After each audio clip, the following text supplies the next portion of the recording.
আমন্ত্রণ খেলাধুলা নিয়ে ইন্ডিপেন্ডেন্ট টেলিভিশনের নিয়মিত আয়োজন যত খেলায়, সাথে আছি সাইদ সাদ। অনূর্ধ্ব-20 এশিয়ান কাপে কোয়ালিফাই করে ইতিহাস গড়ল বাংলাদেশ নারী দল।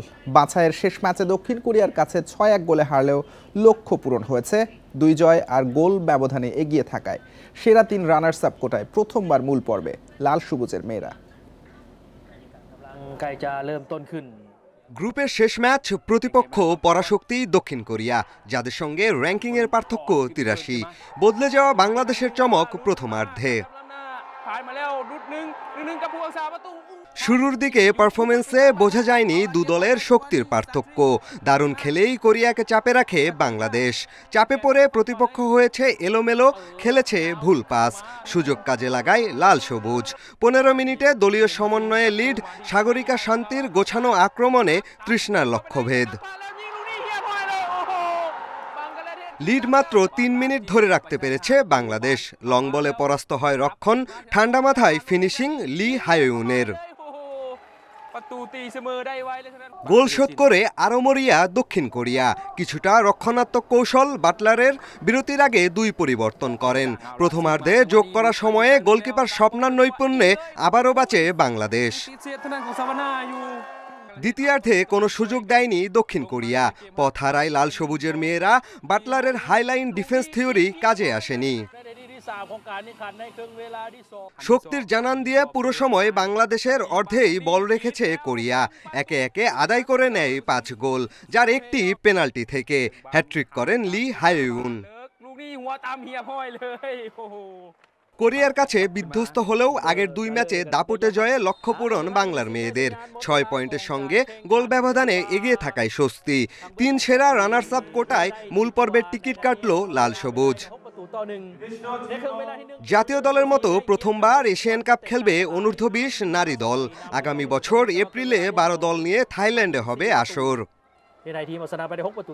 পিয়াস সাহা, ইন্ডিপেন্ডেন্ট নিউজ। আবাহনীর ক্যাম্পে যোগ দিয়েছেন সোলেমান দিয়াবাতে। মঙ্গলবার এএফসি চ্যালেঞ্জ লিগের প্লে অফ ম্যাচে আকাশী নীলে অভিষেক হবে তার। চেনা কন্ডিশনে ভালো করতে মুখিয়ে আছেন এই মালিয়ান ফরওয়ার্ড।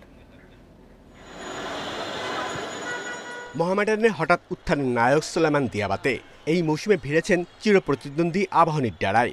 প্রথম মিশন এএফসি চ্যালেঞ্জ লিগের প্লে অফ। আকাশী নীলদের সঙ্গে তার প্রথম অনুশীলন, তাও আবার জাতীয় স্টেডিয়ামে। মঙ্গলবার তুর্কমেনিস্তানের ক্লাব মুরাস ইউনাইটেডের মুখোমুখি হবে আবাহনী। বড় ম্যাচেই আবাহনীর জার্সিতে অভিষেক হবে দিয়াবাতের। আবাহনীতে যোগ দিতে পেরে ভালো লাগছে। এই দলের অনেক ফুটবলারই আমার চেনা, কন্ডিশনও পরিচিত। আশা করি চ্যালেঞ্জ কাপ ও লিগে ভালো করতে পারবো। রোববার সকালে ঢাকায় এসেই বিকেলে অনুশীলনে নামেন দিয়াবাতে। শুরুতে ফিটনেস টেস্ট, পরে যোগ দেন মূল অনুশীলনে। মোরসালিন আলামিনের সঙ্গে দিয়াবাতের অন্তর্ভুক্তি আক্রমণের শক্তি বাড়িয়েছে। তার উপর হোম কন্ডিশনে ম্যাচ হওয়ায় আত্মবিশ্বাসী টিম ম্যানেজমেন্ট। আমি মূলত যেটা নিয়ে তাকে, আমাদের যে চিন্তাভাবনা নিয়ে আমরা তাকে দলভুক্ত করেছি, গত 4টা মৌসুমে সে সবসময় হাইয়েস্ট স্কোরারের লিস্টে ছিল। আমি চাই এখানে খেলে সে ওই হাইয়েস্ট স্কোরারের জায়গাটুকুতে থাকুক, এবং সে যদি তার এই ধারাটুকু অব্যাহত রাখতে পারে, আবাহনী অনায়াসে চ্যাম্পিয়ন হবে এই লিগে।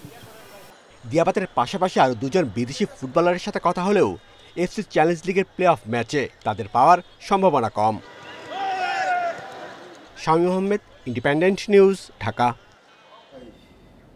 হারারেতে অনূর্ধ্ব-19 ত্রিদেশীয় ওয়ানডে সিরিজ জিতল বাংলাদেশ। ফাইনালে সাউথ আফ্রিকার বিপক্ষে জয় 33 রানে। 270 রানের টার্গেটে 236 করে অল আউট হয় প্রোটিয়ারা। অলরাউন্ড নৈপুণ্যে ম্যাচ সেরা রিজান। টসের ব্যাটিংয়ে নেমে 65 রানে 3 উইকেট হারায় বাংলাদেশ। এরপর কালাম সিদ্দিকী ও রিজান হোসেনের প্রতিরোধ। দুজনের 117 রানের জুটিতে শক্ত ভিত পায় টাইগার জুবারা। কালাম ফেরেন 65 করে। রান আউটে সেঞ্চুরি মিস রিজানের, তার ব্যাটে 95 রান। শেষ দিকে আবদুল্লার 38 রানে বোর্ডে 5 উইকেটে 269 তোলে বাংলাদেশ। জবাবে সাউথ আফ্রিকার কেউই 50 করতে পারেনি। সর্বোচ্চ 40 রান আদনানের। নিয়মিত বিরতিতে উইকেট তুলে ম্যাচ নিয়ন্ত্রণে রাখে বাংলাদেশ। শেষ দিকে বান্দিলে ও সোনি ব্যবধান কমিয়েছেন। রিজান নেন 5 উইকেট, ফাহাদের 3 শিকার।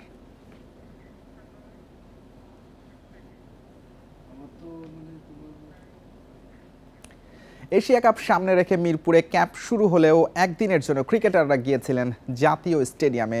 সেখানে অ্যাথলেটিক্স ট্র্যাকে হয়েছে রানিং।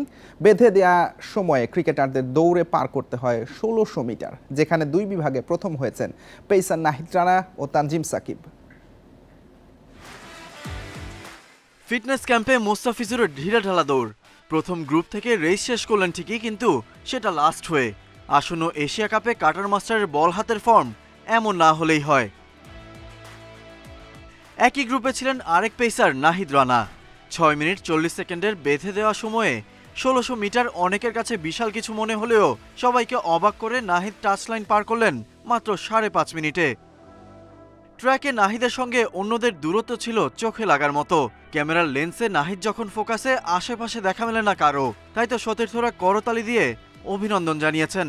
ফিটনেস ধরে রেখে এশিয়া কাপে নিজের সেরাটা দিতে চাইবেন এই স্পিড স্টার। দ্বিতীয় গ্রুপেও দেখা গেছে অনেকটা একই চিত্র।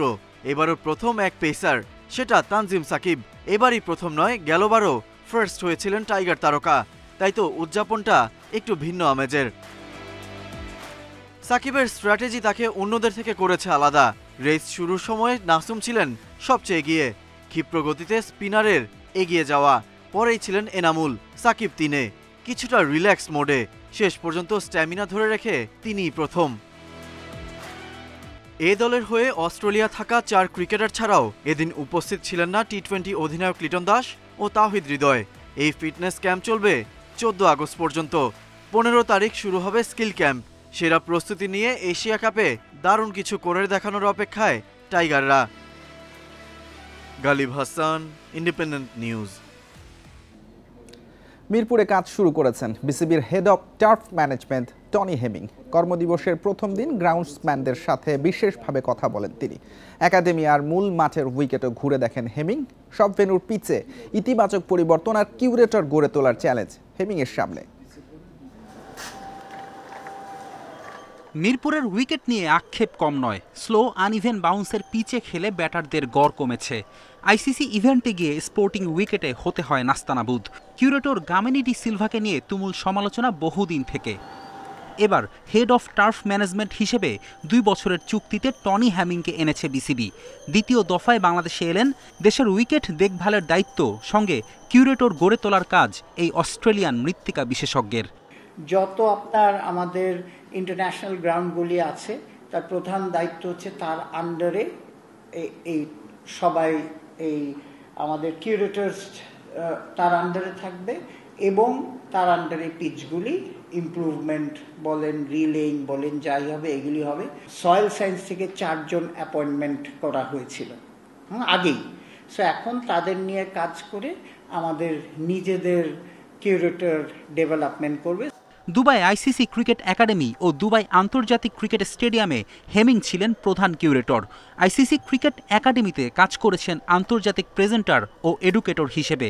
হেমিং তাই জানেন ইন্টারন্যাশনাল স্ট্যান্ডার্ড। কর্মদিবসের প্রথম দিনই ব্যস্ততায় দিন কাটে হেমিংয়ের। গ্রাউন্ডস স্টাফদের নিয়ে বৈঠক করেন, ঘুরে দেখেন একাডেমি ও মূল মাঠের উইকেট। গামেনির চুক্তির মেয়াদ এখনও ১ বছর। বাংলাদেশ ক্রিকেট বোর্ড খুশি নয় তার কাজে। আপাতত ১৭ দিনের ছুটিতে এই লঙ্কান ফিরে এসে কাজ করতে হবে হেমিংয়ের অধীনেই। ইফ উই ওয়্যার হ্যাপি, তাহলে কিন্তু টনি হেমিংসকে মনে করতাম না আনার জন্য।